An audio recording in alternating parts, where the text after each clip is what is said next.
Guys, what is up, and welcome to part 2 of my skin coloring tutorial. Now, if you missed the first part, I'll probably link it somewhere along in this video or in the description, and if it's not there, it means I forgot. Oops. Yeah, so today we're going to be coloring the rest of these 5 faces in different skin palettes, and I'll be uploading the guide in Deviantart with the color codes listed, and I'll link it down below in the description so that you guys can check that out for reference too. And most of this video will be in time-lapse because you already know how my basic process goes, so I'll just be explaining how the colors are and why I chose them and how they work together, and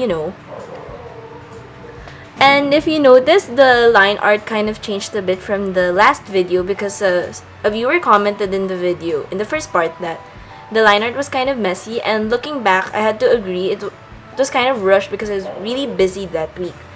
So yeah, I figured I wanted to try to make the line art better because after all, I'm going to upload the guide to Deviantart, so might as well make it look good. But yeah, enough of that, and let's get started with the video. Okay, so for this girl in the middle, I'm going to color more Caucasian, kind of pinkish undertone skin, because compared to the first one, which is more yellowish, this one is going to be more pinkish. So I'm using these colors on the right, and I'm going to start by taking my lightest color, the E0000. Yes, that's 4 zeros. It's a lot.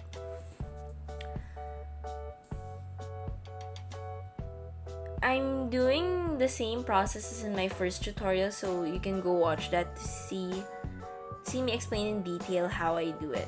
And then I'm blocking in the shading next with E00.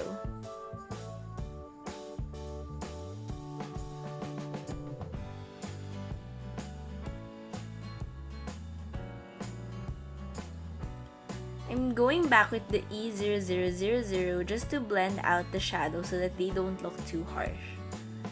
And for the darker shadows, I'm using BB00.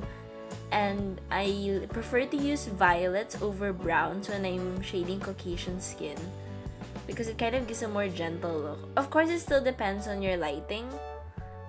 Sometimes the violet shadows might not be apt for the skin, but in most cases they work.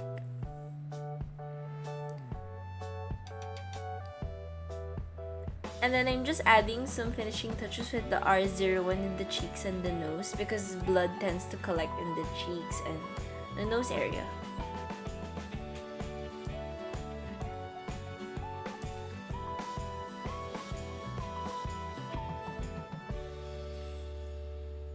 And next we're moving on to this guy, and we're going to be coloring kind of a darker skin tone, sort of like African American.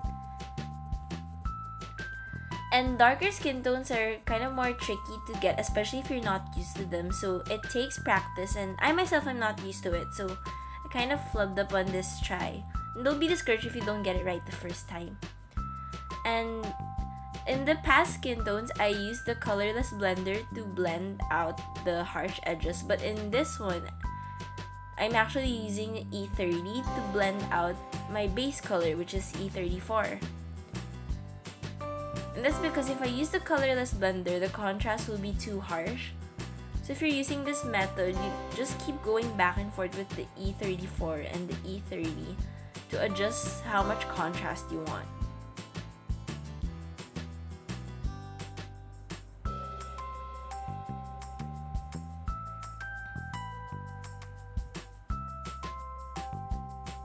Next, I take the E25 and then I add the basic shading in.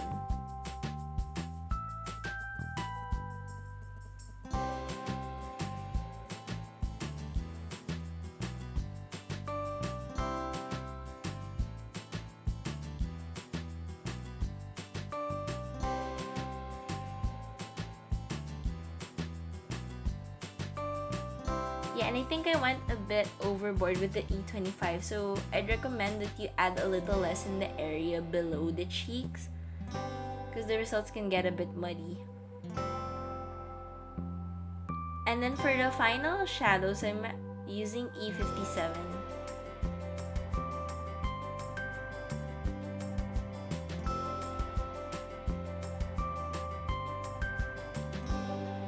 And then don't be afraid to go back with your base color and then just blend stuff out. Okay, so we're moving on to this guy, and I'm kind of doing a more yellowish, guyish skin tone. Sort of like what you see in shonen manga a lot. And I'm using E30 for the base color.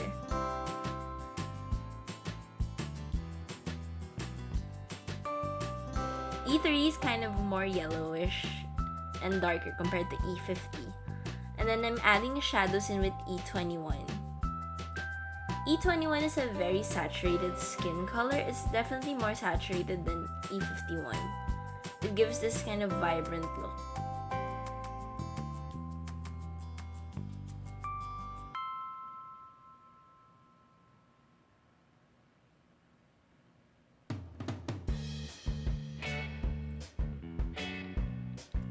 And then I'm doing the shadows with E70.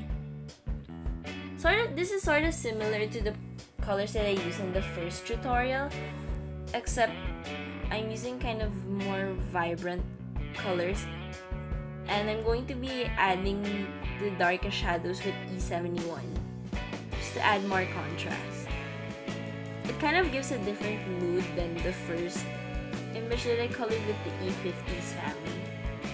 And then moving on to this guy, actually coloring him with a kind of sickly, really pale skin tone, which is different from the Caucasian skin tone.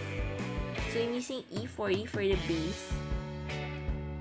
It is really, really pale, even in real life. It's kind of similar to Elsa's hair color, but really light, if that makes sense.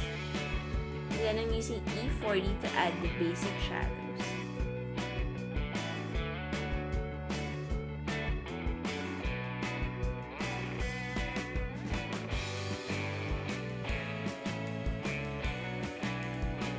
And then I'm using BB0000, which is 4 zeros, and BB00 to add the shadows.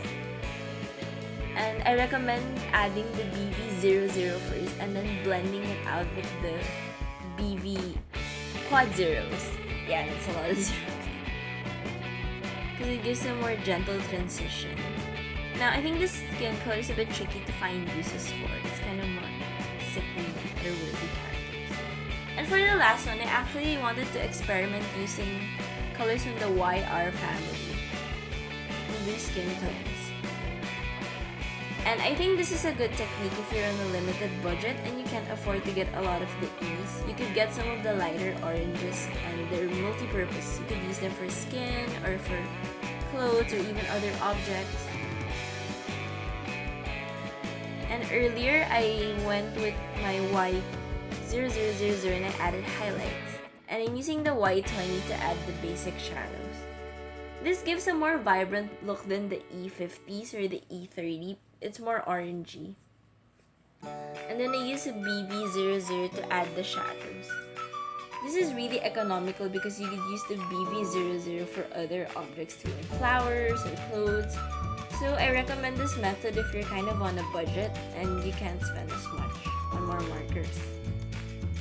So yeah, this has been my skin coloring combinations cheat sheet video, and yeah, I have a link to it down below in the description if you want to check it out and download the cheat sheet. And if you enjoyed this video, show some love, the thumbs up down below, and subscribe to my channel. I do weekly uploads,